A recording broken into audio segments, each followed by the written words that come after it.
Assalamu alaikum wa rahmatullah wa barakatuh. Paix sur ceux qui suivent la guidée.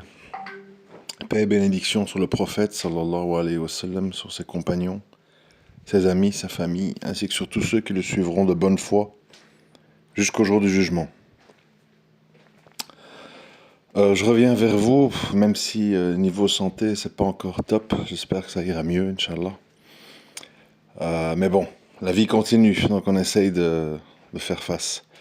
Je reçois bien vos messages privés, etc. C'est un peu pour ça que je fais l'audio. Je vois qu'il y a beaucoup de questionnements et de précisions que certaines personnes voudraient par rapport à des problèmes personnels qu'ils ont. Enfin, personnels, mais qui nous concernent un peu tous, parce que voilà, nous avons tous des soucis, des réactions, des émotions, etc.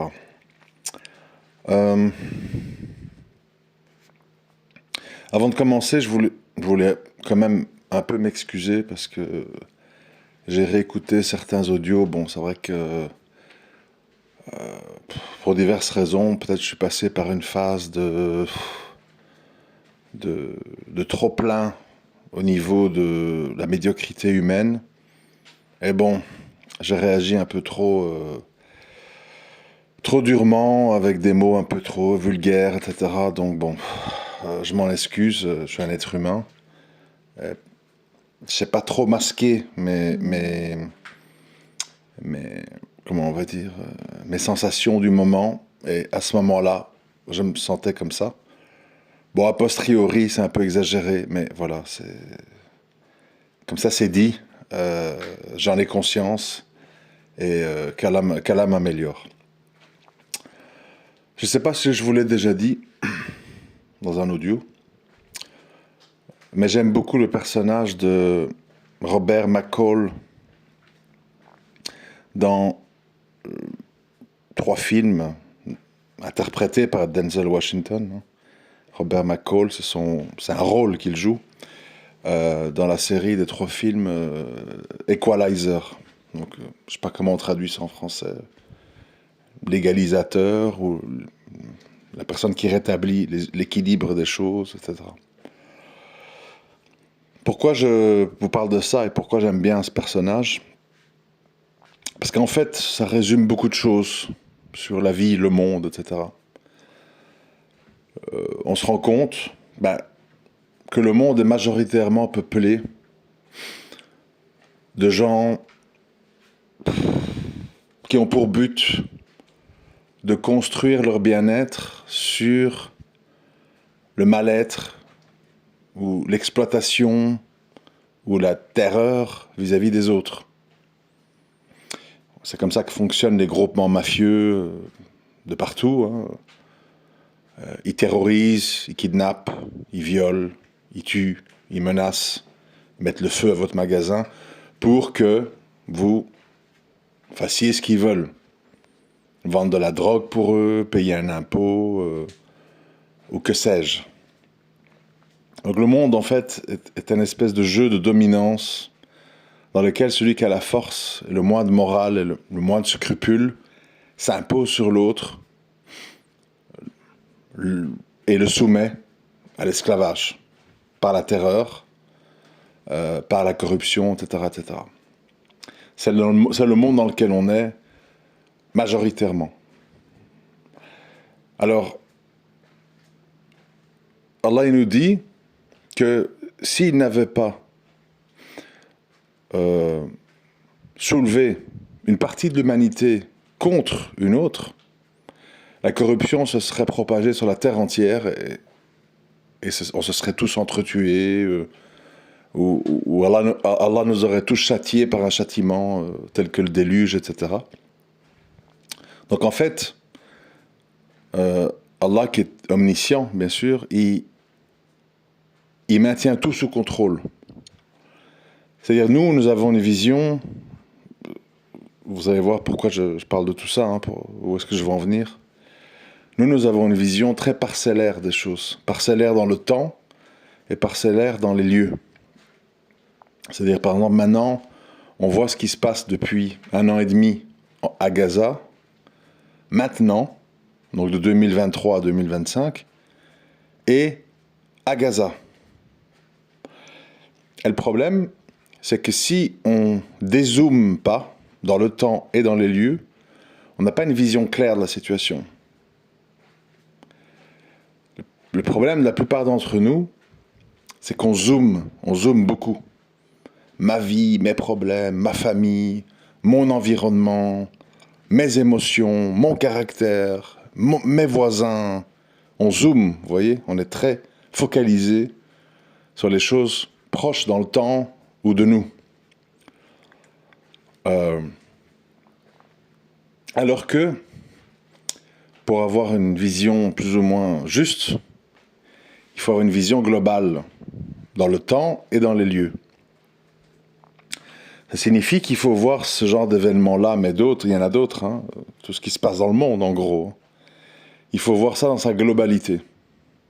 C'est-à-dire, il faut se dire, voilà ce qui se passe à Gaza, voilà ce qui se passe en Égypte, voilà ce qui se passe en Syrie, voilà ce qui se passe en Afghanistan, voilà ce qui se passe en Algérie ou que sais-je. C'est-à-dire voir la somme globale de tout ça. Puis il faut se dire, voilà ce qui s'est passé les 2 dernières années, les 4 dernières années, les 10 dernières années. C'est comme ça qu'on dézoome.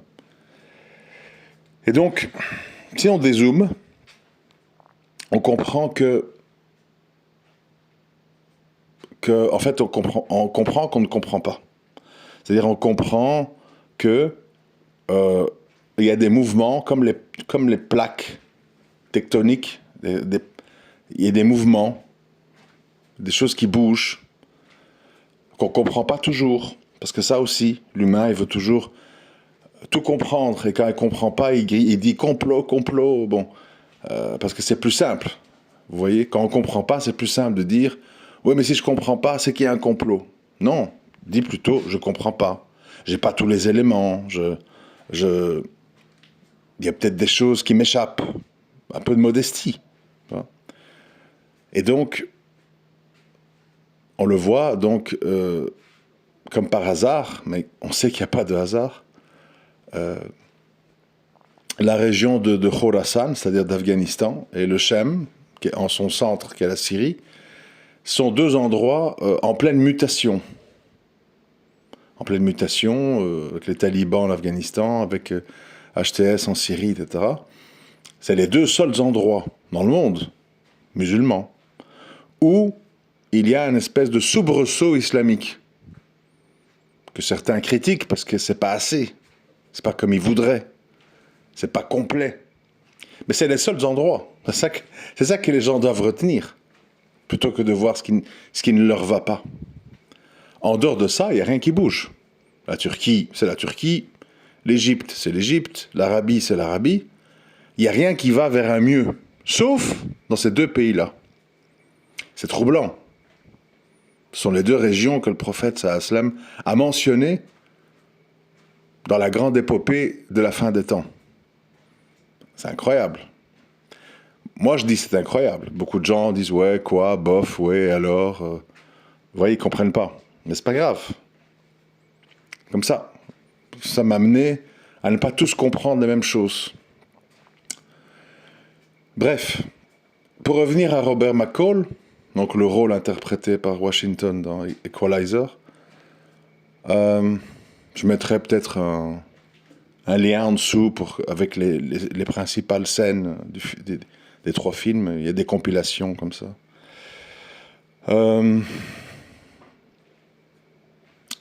Ce rôle, j'aime bien parce que, bon, même si c'est un peu simpliste, parce que c'est surtout basé sur la violence physique, moi j'aime bien l'esprit, c'est-à-dire nous, en tant que musulmans conscients de ce qui arrive, parce que, je répète, c'est important de répéter, et c'est pas de l'insensibilité ce que je vais dire.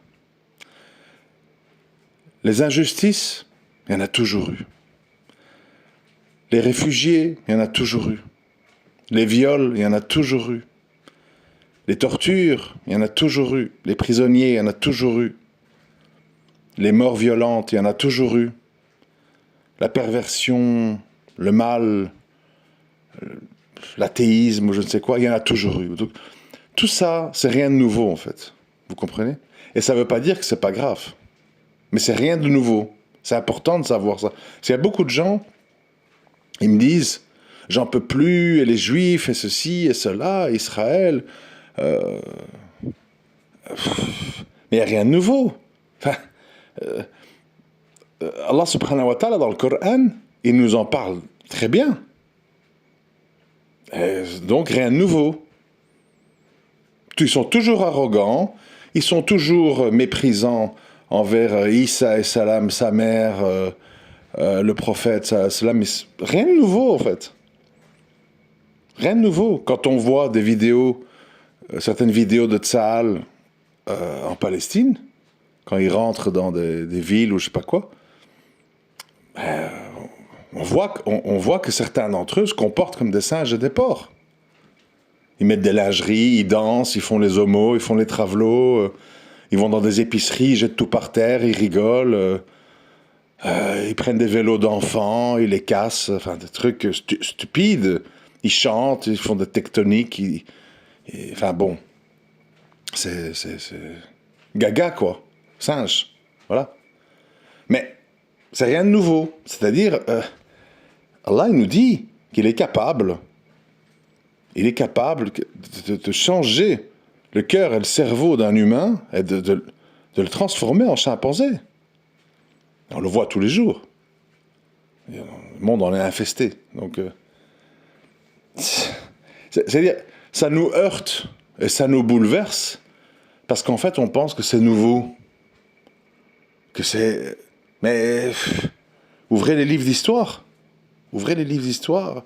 L'Empire romain, les trucs, les pharaons, les vikings, les trucs, les machins, les conquistadors en Amérique du Sud, le massacre des Indiens. Vous savez, l'autre fois, parce que il y avait quelqu'un chez moi, etc., dans son téléphone, il y avait un sketch de Dieudonné, là.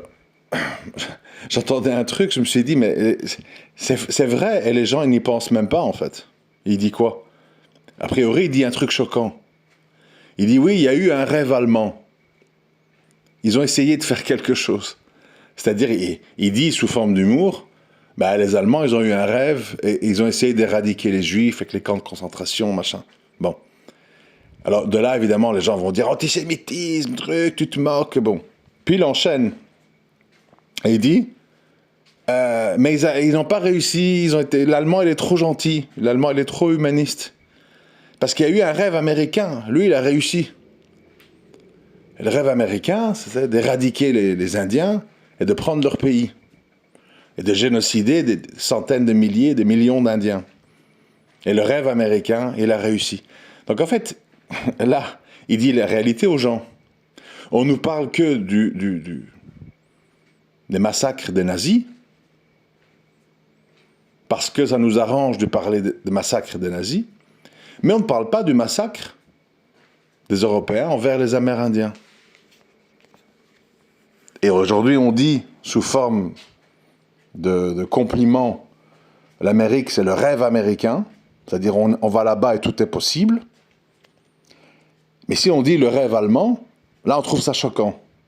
Pourquoi? Parce que l'un a voulu éradiquer les Juifs, l'autre a voulu éradiquer les Indiens.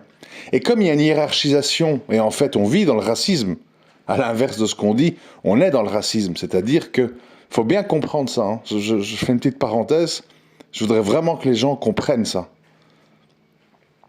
On n'a jamais autant parlé de l'antiracisme et nous n'avons jamais été dans un racisme plus fort qu'aujourd'hui. Pourquoi je dis ça? Parce qu'en fait, quand on dit tu n'as pas le droit de parler de la Shoah, tu n'as pas le droit de faire de l'humour avec les Juifs, tu n'as pas le droit de glorifier ça. Par exemple, si tu es nazi, ce n'est pas mon cas, mais de dire, voilà, le Troisième Reich, Hitler, truc, la croix gammée, je mets un drapeau chez moi, c'est mon idéal, bon, tu n'as pas le droit. Mais tu as le droit d'avoir un drapeau américain, de parler du rêve américain, et de rigoler sur les cow-boys et les Indiens, et d'adopter toutes les fêtes, et les franchises de ces pays-là en disant c'est le rêve américain, ça me fait rêver. Donc tu peux rêver américain, tu ne peux pas rêver nazi. Tu peux tuer des Indiens, mais tu ne peux pas tuer des Juifs. Ça s'appelle du racisme. Ça s'appelle la hiérarchisation des races. La hiérarchisation des crimes. Hier, bon, vous savez que je ne porte pas Daesh dans mon cœur. Je l'ai déjà assez dit, prouvé. Pour plein de raisons. Hein, que j'ai déjà expliqué plein de fois, je ne vais pas répéter. Et alors hier, bon, il y a eu dans les médias un article qui est sorti que voilà un certain Adrien, donc français de souche, qui est emprisonné chez les Kurdes en Syrie, qui appartenait à Daesh, veut rentrer en France, être incarcéré en France. Bon. Ah, de nouveau, tout le blabla habituel. Non, gardez-le là-bas, tuez-le, je sais pas tout ce que... Mais, moi, j'aime pas la doctrine de ce groupe. Mais, de nouveau, je dézoome. Et c'est insensé, en fait. C'est-à-dire, je m'explique. On nous dit, ben un délit, c'est pas un délit, un crime, c'est pas un crime, et la loi, c'est pas la même pour toutes et pour tous. Donc, en gros, si je suis en France, je suis un espèce d'Hannibal Lecter, je tue des gens, des femmes, des autostoppeuses, des enfants, je suis un espèce de cannibale, je les mange, je sais pas quoi. On va m'arrêter, on va faire un procès, je vais prendre 25 ans. Et tout le monde va dire, ouais, voilà, bon, truc. Mais si je suis Adrien machin, je sais plus son nom de famille, et que j'ai appartenu à Daesh et je veux rentrer en France et être incarcéré en France, ben j'ai pas le droit en fait. J'ai pas le droit d'être jugé et de purger ma peine. Je suis pas un criminel, je suis pas un tueur en série, je suis le diable en fait, je suis un monstre qui ne devrait même pas être jugé comme les gens qu'on tenait à Guantanamo. Mais qu'est-ce que c'est que ces histoires en fait? Qu'est-ce que c'est que ces histoires?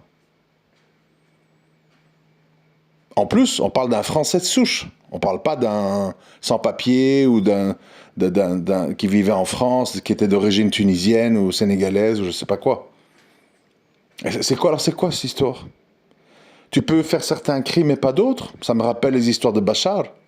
Tu peux jeter des barils de poudre sur les gens, massacrer, raser des rues entières, etc. Mais attention, la ligne rouge, c'est pas d'armes chimiques. Hein. Qu'est-ce que c'est que cette histoire? Tu peux me tuer par explosion, par balle dans la tête, par torture, mais tu ne peux pas me tuer avec du gaz. Qui a décrété ça? Ça sort d'où cette histoire? D'où ça sort que c'est une mort inacceptable? D'où ça sort que si je suis un tueur en série en France, j'ai le droit d'être jugé, incarcéré, mais j'ai pas le droit si je suis un Français de Daesh qui est arrêté? Qu'est-ce que c'est que cette histoire? C'est insensé en fait. Tout est insensé. Ça vient d'où que je peux glorifier le massacre des Indiens par les Américains, mais que si j'ai dit un mot sur les nazis, je me fais bombarder antisémites et compagnie?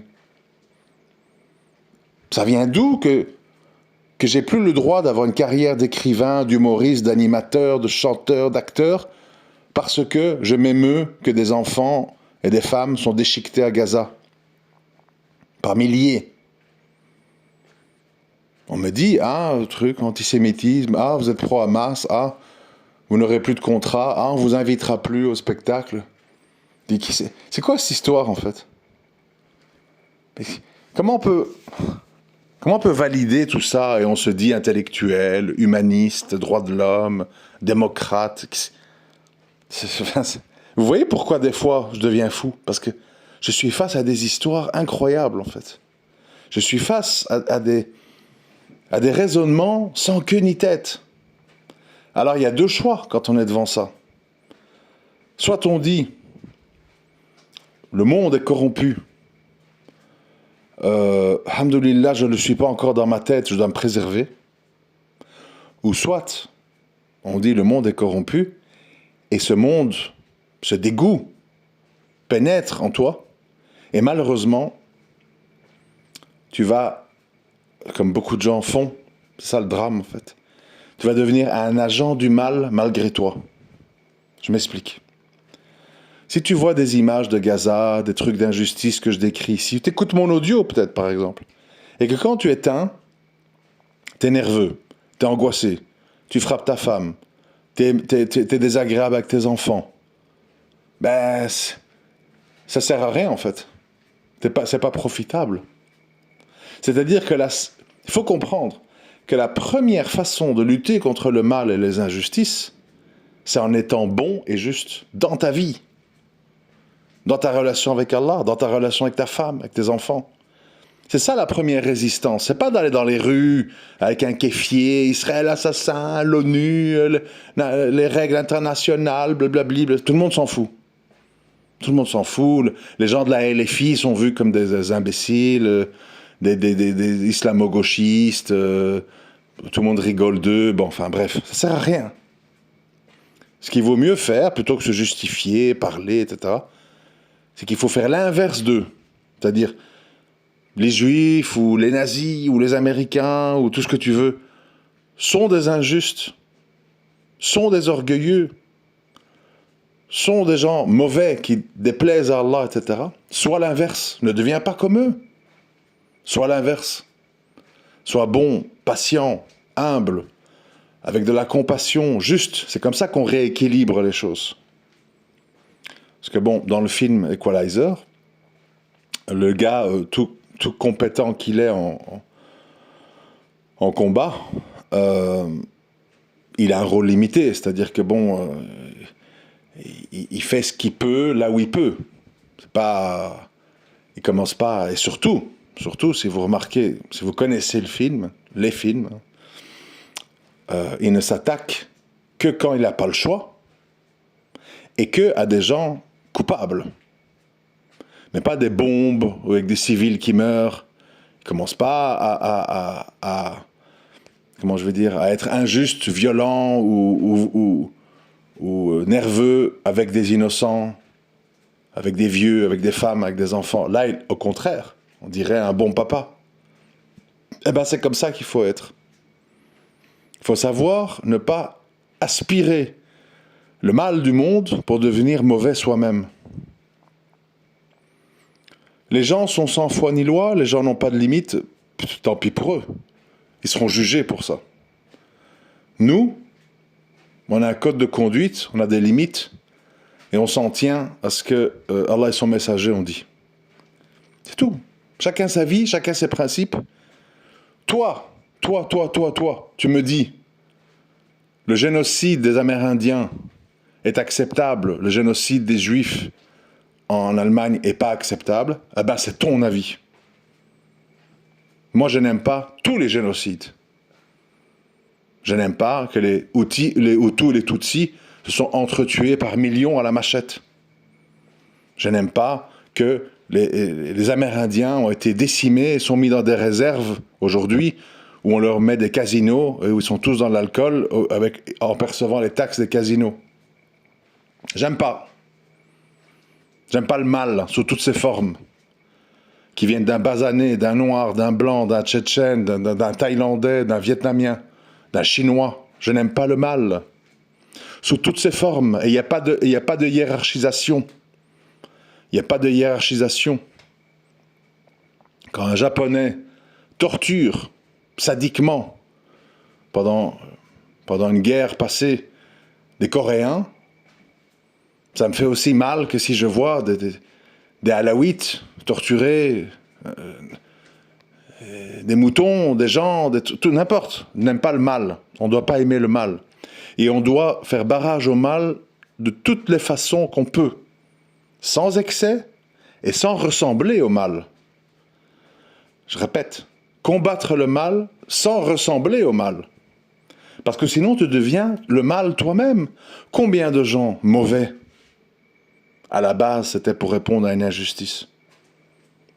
Vous croyez que la mafia en Sicile, c'est venu comme ça c'est des sales gens Non. Ils ont été, comment on va dire, exploités, escroqués par l'État central italien, à l'époque. Et sont organisés en familles mafieuses pour répondre à ça. Et puis ben, c'est devenu ce que c'est devenu. Prostitution, drogue, enlèvement, crime, etc. Et ça suffit pas de dire combattre le mal. Oui, tu vas le combattre comment? En mettant des bombes partout? En tuant des innocents? En plus en disant Allahu Akbar? Subhanallah. C'est bizarre. C'est étrange. Tout ça est étrange, vous voyez? Tu veux tuer au nom d'Allah en tuant des gens qui n'ont rien à voir. Qui fait ça? Quelle logique derrière ça? Ça n'a aucun sens. Ça n'a aucun sens. Trouvez-moi dans les 3 films Equalizer une seule personne tuée ou blessée par le protagoniste, Robert McCall, qui n'est pas responsable ou complice actif du mal. Non, il cible. Il cible, il est précis. Et en dehors de ça, c'est quelqu'un d'affable, de gentil, de patient, de prévenant, avec les vieux, les femmes, les enfants, etc. C'est quand même étrange que nous, quand on est touché par des injustices, on devient fou, en fait. Et c'est pas que des histoires de violence, hein. Mon mari m'a trompé, je vais chez un sorcier. Je vais lui faire bouffer des trucs, je fais du shirk. Pas de problème.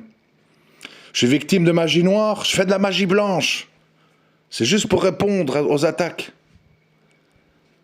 Ma mère, mon père, mon voisin m'a fait ça, ben moi je vais lui faire ça. Comme ça. Sans compter le nombre de gens qui se vengent parfois sur leurs femmes, leurs enfants, parce qu'ils sont pas bien au boulot, sont de mauvaise humeur. C'est pas possible, ça. C'est pas possible.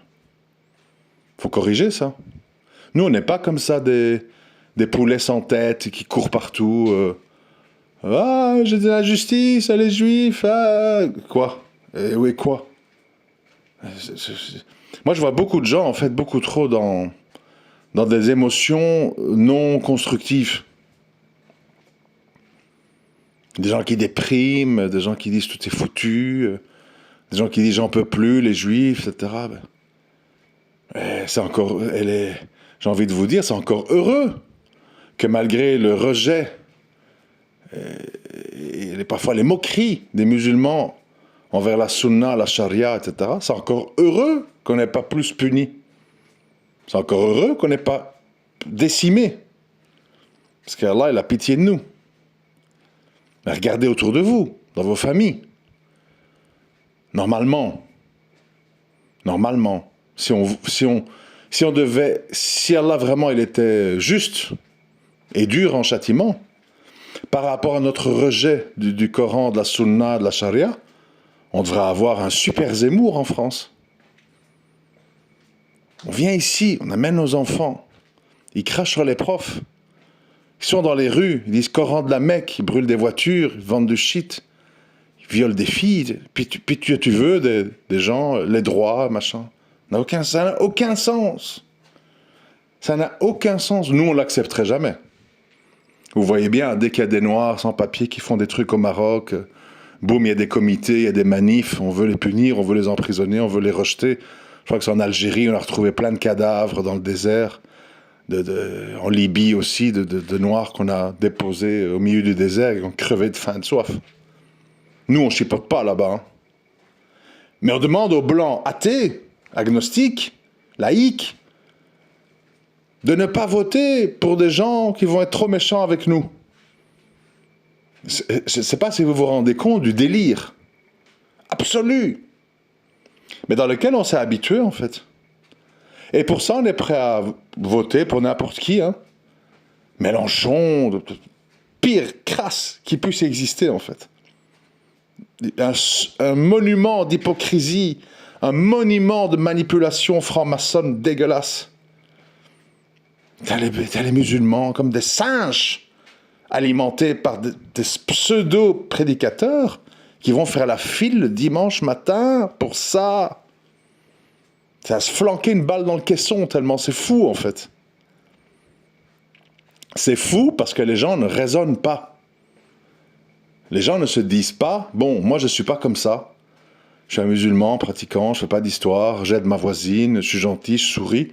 Mais c'est vrai que, en France, la majorité des gens d'origine africaine, maghrébine, font des problèmes, remplissent les prisons, sont pas polis, et ceci et cela. Bon. Donc, il est logique, à un moment donné, que les gens d'ici, ils en ont marre. Qu'est-ce que je vais faire?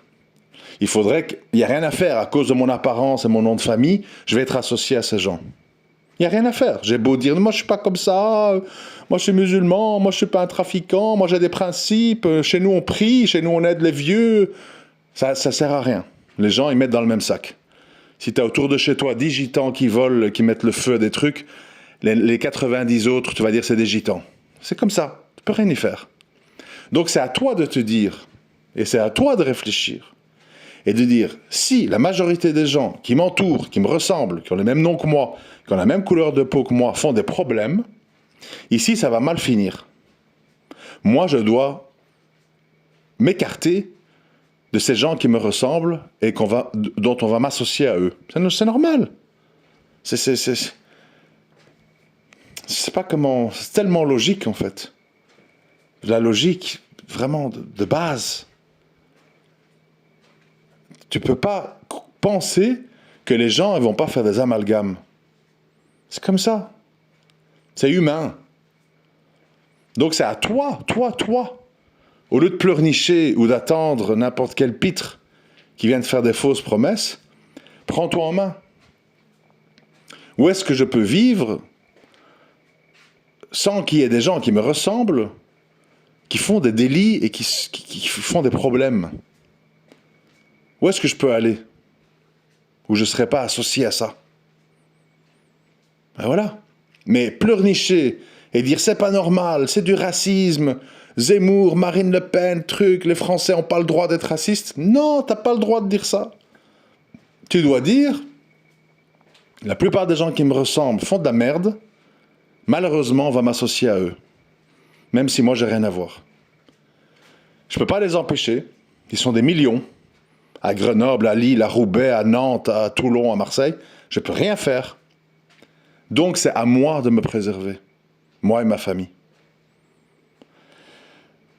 Vous voyez, il faut avoir les idées en place quand on est musulman.